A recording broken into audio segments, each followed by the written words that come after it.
Hello and welcome to the Success Showcase. I'm your host, Eric Lopkin from the Modern Observer Group. And with me, as always, is Chip Janiszewski from the Happiness and Success GPS. Chip, how you doing this week? Doing great, Eric. How are you? Happy Monday. Happy Monday. We're doing fantastic here. We're heading out into the end of January. Yay. And 2019 has been very busy so far. And I hope all of our listeners are having a busy and successful 2019 so far as well. Today, we're going to talk about a process that I've been using, and I call it Pace Yourself. And it's very simple, but it's 4 elements.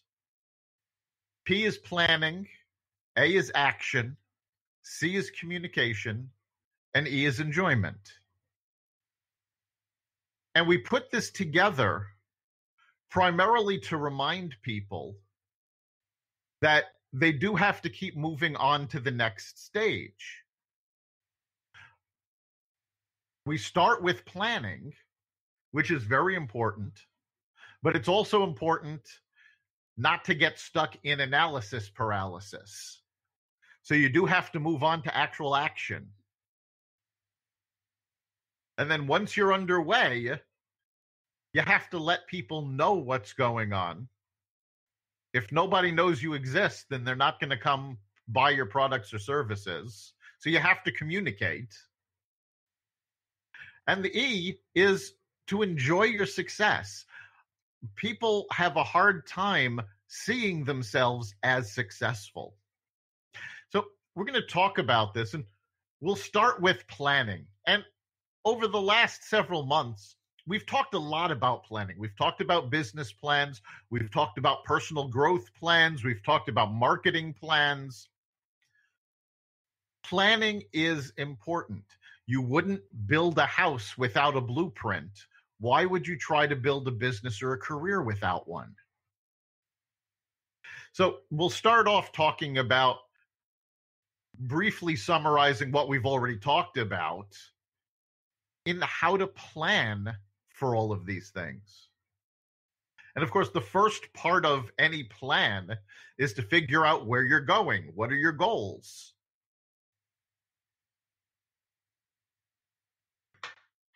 So we've talked about having, SMART goals.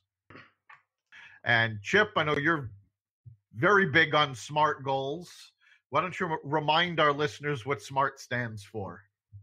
SMART goals. The S stands for specific. You got to have a specific goal. And then the M is for measurable. You have to be able to measure your progress on that. The A is achievable or attainable. It's got to be realistic. And the R is the reasonable, realistic part of it. And then most importantly, the T is timed, because if you don't time the goal, really what you have is a dream and not a goal. So those things all have to get put together. And a great place to start, which we've talked about a lot, is with yourself. What are your virtues, your beliefs? What is your primary aim? And if you're building a business or talking about goals, they should reflect what you stand for and what you're looking to do. Absolutely. And once you have your SMART goals, your plan should take shape around that. Your planning is how to achieve those goals. Now, if it's a personal goal, it may involve family members. It can involve, just yourself. If it's a business goal, you may have partners, you may have employees, you may even bring in your customers. But you need to put together your plan of who needs to be involved in your goal to make it successful, what resources you need to make it successful, what you need to do with those resources, and how you can take all of that and make it work. Yeah, and we've talked a lot about chunking down big goals into smaller goals, and this is where the SMART goal really comes in, because what you're probably going to end up with is an overall goal of which you're going to have to take various steps to do that, which are going to be your smaller goals. So if you list those out, it's really, really important to put them down. We talked about measurable, so you have to have the things you're shooting for. And then you also have to have the T, that time element, as far as when you're going to get this thing accomplished by. So it's really, really important to start mapping these things out on paper or in a spreadsheet so you can track them a little bit easier or whatever you're using. But start writing these things down. All right. And the time management part of it, the time-based part of it is very important. You need to put a deadline on your goal to make sure that you're staying on track. If you're very into project management tools, you can do this on a Gantt chart, which allows you to move your deadline back and forth and move the different parts of your plan accordingly. Personally, I hate Gantt charts. I think they make everything too complicated. You'd want to make things as easy for you to move forward as possible. But definitely write out your plan. If it's in a spreadsheet where you can change different values and follow through that way. If it's just written down on a piece of paper, that's fine, but get it down, because there is part of this that when you put the plan down, it becomes concrete. And again, it could be project management software, it could be a spreadsheet, it could just be a yellow pad with paper. However you're most comfortable getting it down. Yeah, I really think eventually it should end up in some type of a software piece where you can sort things out and prioritize and reprioritize, especially if you're looking at something that's more complicated. One of the big traps with planning, though, you talked about getting stuck there. And what I'm talking about here is just playing with all the what ifs and having them overpower you so much that you don't do anything. I loved an action plan out of the book called The Slight Edge by Jeff Olson. I don't know if that's still out or not, but he talked about that, and he talked about action. And we've always heard of the ready, aim, shoot philosophy. And so many people get stuck in the aiming so much that they don't shoot. And what this talks about is ready, shoot, aim. And this is basically the action, communication to yourself, figuring out what went right and what went wrong. I forget the book that we talked that used this as a whole philosophy, but we reviewed this book a couple of months ago. But it's so important to get these things down, act upon it right away, gather your data, and make a plan whether to shift or whether to keep on going. All right, you're talking about the lean startup. Right. And that's actually part of why we do this PACE program. Because again, the A in PACE is act. And that is big.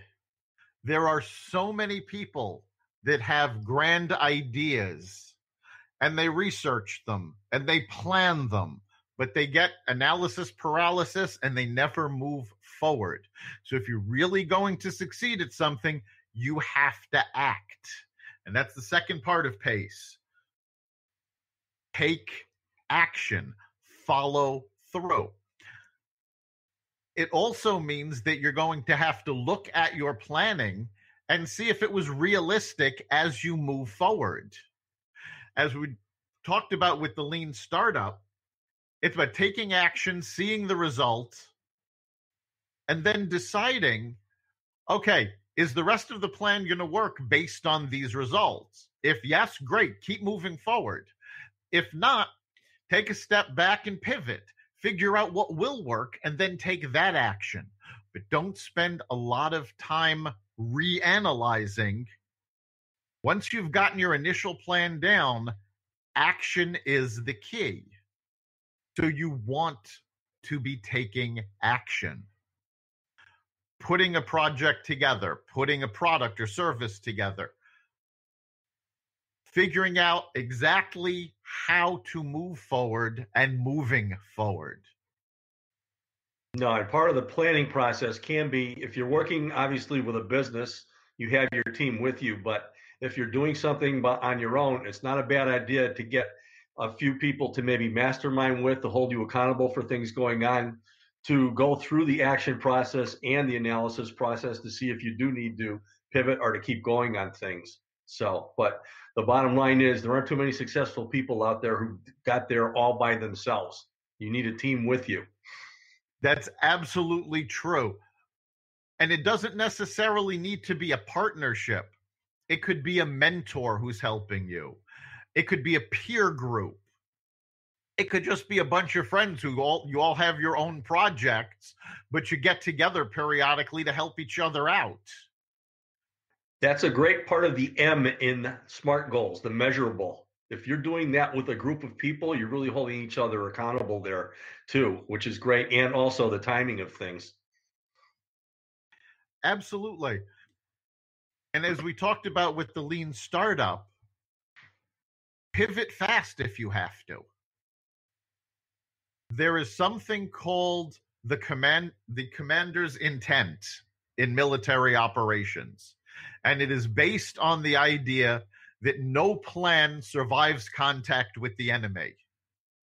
So when the commander puts together a plan, the people who are implementing it have to understand the commander's intent, because that's what has to be achieved. That's what they're acting on. The individual steps that they put together in the plan, they may not work once you hit the battlefield, once you hit the action part of your startup. So you need to understand what that ultimate goal is, what that SMART goal was. In this case, the commander's intent, and that is what you focus on. The where you are going, the what you are trying to achieve becomes more important than how you get there. So if you have to pivot and change direction, you do so.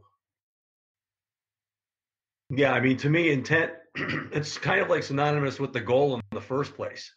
It could be one of those chunked down goals that you're looking to accomplish to achieve the major goal overall. But that commander's intent is really, I love that analogy. I had not heard that one before, but it makes a whole lot of sense.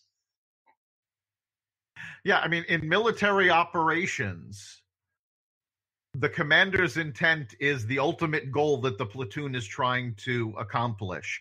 And they understand that, if intelligence is wrong and suddenly you're dealing with twice as many enemy troops coming up, or they're coming from a different direction than was anticipated, you have to be able to adapt to that on the battlefield. You can't retreat, replan, and then come back. You don't have that kind of time. In business, it's the same thing. You can't retrench every time something changes. A new piece of technology can change the entire landscape for you. A competitor may beat you to market. So now you have to go, well, it's not good enough to do this. We have to do them one better.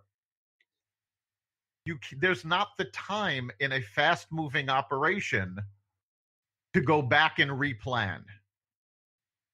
So that's where the pivot and a lot of what we talked about with the lean startup comes in, because you have to look at the information, judge how that affects how you're going to get to your goal, make any adjustments you need to do on the fly, move forward, do the same thing again. If it's working, keep going. If not, figure out how you have to pivot again, but always keep that goal in mind. Yeah, and we talked about, again, working with others on this, and I would imagine, again, you're just introducing this pace yourself to me today, but I would imagine that part of this process when you're working with other people is the C for communication. Yes, and that is a very important part. Especially for a solopreneur. If you're working alone, you know what you're thinking. But if you can't communicate that to someone else, you're not going to have customers because they're not going to understand what you're doing. You're not going to be able to convince partners to come on board because they're not going to understand. That understanding is key.